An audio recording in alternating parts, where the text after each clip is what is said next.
SBS 뉴스입니다. 신종 코로나 바이러스 감염증 관련 증상으로 검사를 받는 의심 환자가 급증하고 있습니다. 중앙방역대책본부는 오늘 오전 9시 기준으로 신종 코로나 관련 증상이 있어 격리에 검사하는 의사 환자가 620명이라고 밝혔습니다. 의심 환자는 방역당국이 검사가 필요한 대상을 정의하는 사례 정의를 확대하고 검사가 가능한 기관을 늘리면서 급증한 것으로 보입니다. 오늘 신종 코로나 확진 환자는 추가되지 않았습니다. 국내 환자는 24명으로 이 가운데 2명은 퇴원했습니다.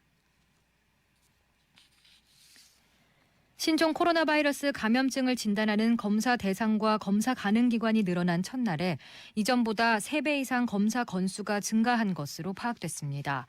김강립 중앙사고수습본부 부본부장은 오늘 정례 브리핑에서 어제 검사 건수가 종전과 비교해 약 3배 정도 증가했다고 밝혔습니다. 앞서 방역당국은 어제 오전 9시부터 개정된 신종 코로나 바이러스 감염증 대응 절차를 적용했습니다.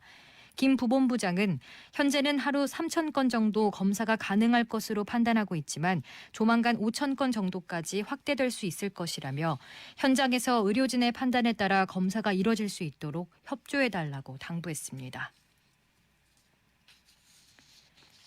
정부가 중국 우한에 남아있는 우리 교민들을 데려오기 위해 세 번째 전세기를 보내는 방안을 추진하고 있습니다. 정부는 내일 중앙사고수습본부 회의를 열어 방역 상황 점검과 추가 확대 조치 여부 등을 논의하면서 전세기 투입 문제도 결정할 걸로 관측됩니다. 전세기 추가 투입 추진은 우한 내 상황이 심각해지면서 귀국 희망자가 늘어났기 때문으로 특히 이번엔 중국 국적의 교민 가족도 함께 데려오는 방안이 추진 중입니다. 중국 정부가 우한 내 중국 국적자들의 각국 전세기 탑승을 허용하는 쪽으로 방침을 바꾼 데 따른 걸로 보입니다. 중국에서 신종 코로나 바이러스 감염증 사망자가 하루 새 80명 넘게 늘었습니다.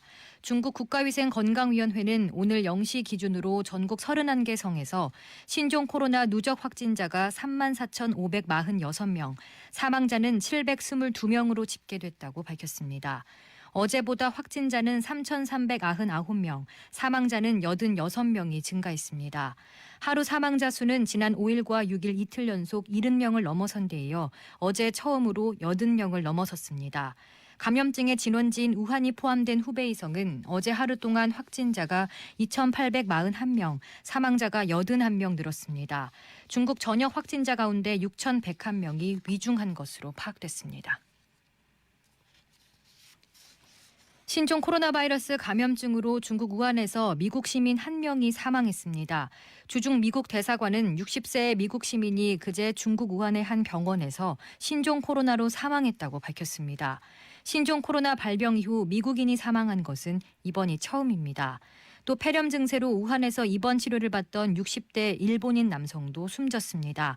이 남성은 신종 코로나에 감염됐을 가능성이 높지만 확진 판정을 받진 않은 것으로 알려졌습니다. 신종 코로나 감염으로 판명되면 첫 일본인 사망 사례가 됩니다. 세관이 공항에서 마스크 2,285개를 밀반출하려는 여행자에게 벌금 80만 원을 부과하고 제품을 압수하는 등 정부가 마스크 해외 과다 반출 행위 단속에 고삐를 조이고 있습니다. 신종 코로나 바이러스 감염증 중앙사고수습본부에 따르면 정부는 6일 오전 0시부터 전국 공항과 항만에서 자가사용 기준을 초과하는 마스크를 해외로 반출할 때 반드시 세관에 신고하게 하는 제도를 시행하고 있습니다. 오늘은 전국이 맑은 가운데 강원 영동과 경북 동해안 지역은 내일 새벽까지 눈이 내리겠습니다.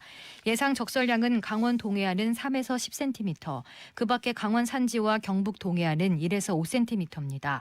강원도 지역은 오늘 저녁부터 대설 예비특보가 발효됩니다.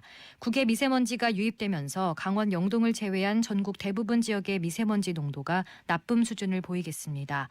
일요일인 내일은 전국에 대체로 맑다가 중부지방은 밤부터 차차 흐려지겠습니다. 서울의 현재 기온은 3도입니다. 주시은입니다. 뉴스를 마칩니다. SBS